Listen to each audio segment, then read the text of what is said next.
Bonjour la famille.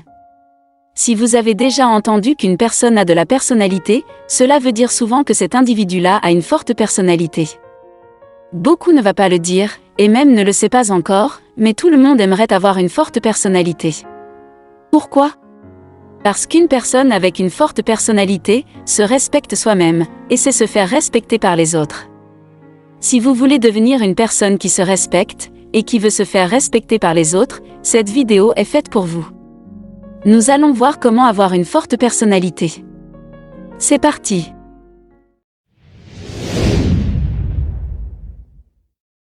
La personnalité est un ensemble de caractéristiques d'une personne, relativement stable dans le temps et à travers les situations, qui influence de façon unique ses pensées, ses motivations et ses comportements. La personnalité est donc l'empreinte de l'individu. C'est quelque chose de profondément ancré et gravé en lui. Elle le pousse à agir et à réagir, de telle ou telle manière, au-delà de sa conscience et de son contrôle. La personnalité est ce qui nous différencie des autres, et qui détermine largement nos actions. Maintenant, c'est quoi une forte personnalité ? Je n'ai pas trouvé une définition formelle pour le concept. Cependant, j'ai pu comprendre qu'il s'agit d'une expression confiante de qui on est, ce qu'on tolère, et ce qu'on ne tolère pas. Sans mâcher ses mots, et ni sans crainte de déranger.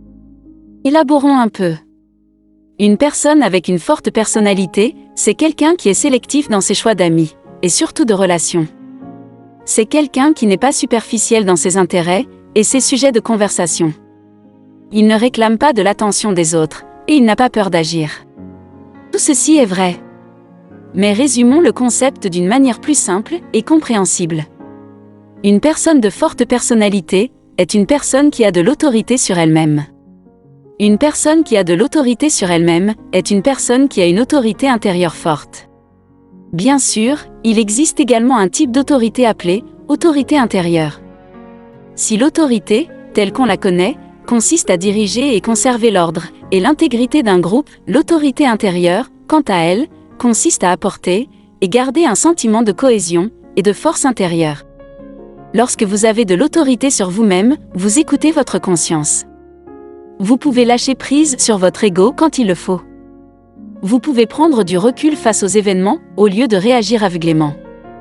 Vous pouvez réfléchir et établir des stratégies pour aller de l'avant. Maintenant, demandez-moi, est-ce que tout le monde a de l'autorité sur eux-mêmes ? Je vous répondrai que non. Même si vous ne me le demandez pas, je vais vous dire que tout le monde peut cultiver son autorité intérieure. C'est-à-dire son autorité sur lui-même. Et comment ? Je vais vous présenter 4 choses qu'il faut appliquer en vous, si vous voulez devenir une personne qui a de l'autorité sur elle-même. Il ne s'agit pas de changer votre caractère, ou votre personnalité à proprement parler, mais vous verrez que votre personnalité viendra à s'exprimer plus ouvertement, et plus fortement quand vous les appliquez. Vous n'aurez pas uniquement une forte personnalité, vous en deviendrez une. Allons-y, numéro 1, sentir le besoin d'apporter votre contribution. Vous voyez ? Vous vous trouvez dans un monde avec d'énormes progrès. Vous bénéficiez des réalisations de personnes qui ont vécu avant vous.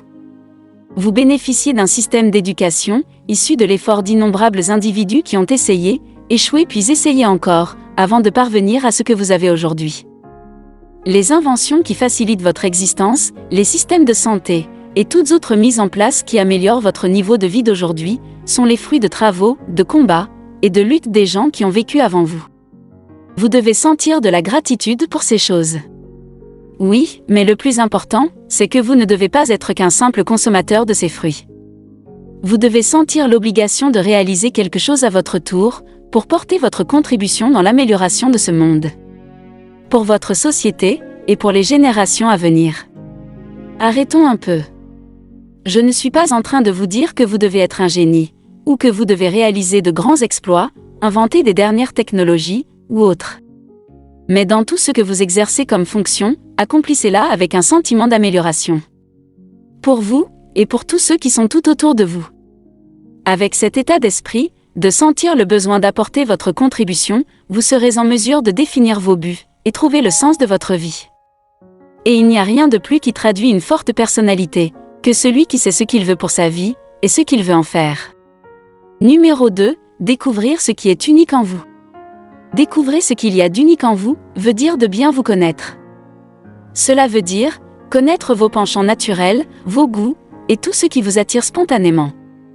D'un autre côté, cela implique également d'arrêter de toujours écouter l'opinion des autres, qui vous disent qui vous êtes, ce que vous devez aimer, ou ne pas aimer. Vous devez être celui qui connaît vous-même le mieux. Découvrez ce qu'il y a d'unique en vous, c'est pouvoir émettre vos propres jugements sur les choses et les gens, et ne vous laisse pas diriger par l'opinion et le jugement des autres. Cela veut dire aussi de toujours continuer à améliorer les compétences, en lien avec votre esprit et vos objectifs. Car vous avez votre contribution à apporter dans ce monde. Et cette contribution doit refléter votre unicité. Acceptez vos différences.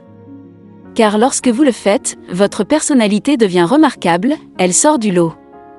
Une forte personnalité est une personnalité qui sort du lot. Numéro 3, définir et agir selon vos priorités.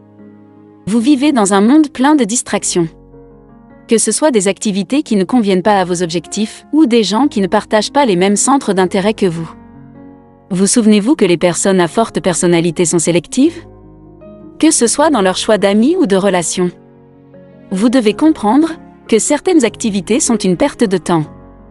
Et certaines personnes vous tireront vers le bas. Vous n'avez pas besoin de ces choses, ni de ces personnes. Vous devez les éviter. N'oubliez pas les objectifs que vous avez définis pour vous-même. Ils sont vos priorités. Agissez selon ces dernières. Lorsque vous agissez selon vos priorités, vous apparaissez comme quelqu'un qui sait ce qu'il veut. Et les personnes qui savent ce qu'elles veulent, rayonnent d'une autorité sur elles-mêmes, et cela est remarquable par les autres. Vous rappelez-vous ce que je vous ai dit sur une personnalité remarquable? Elle sort du lot.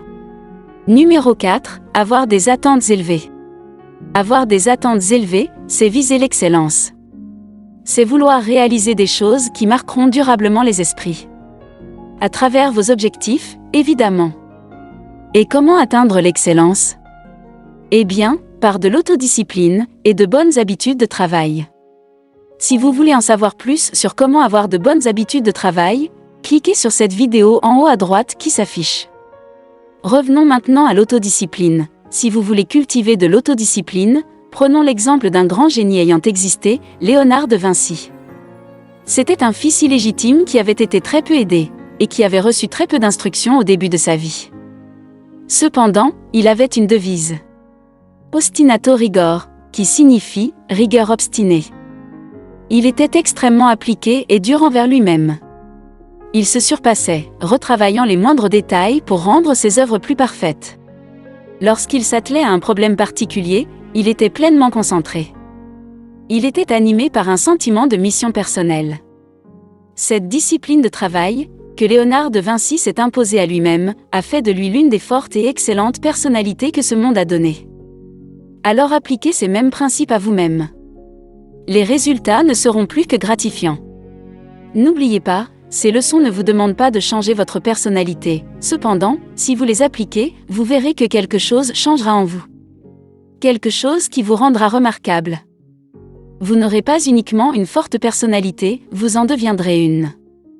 On arrive à la fin de la vidéo, je vous remercie de l'avoir regardée jusqu'ici.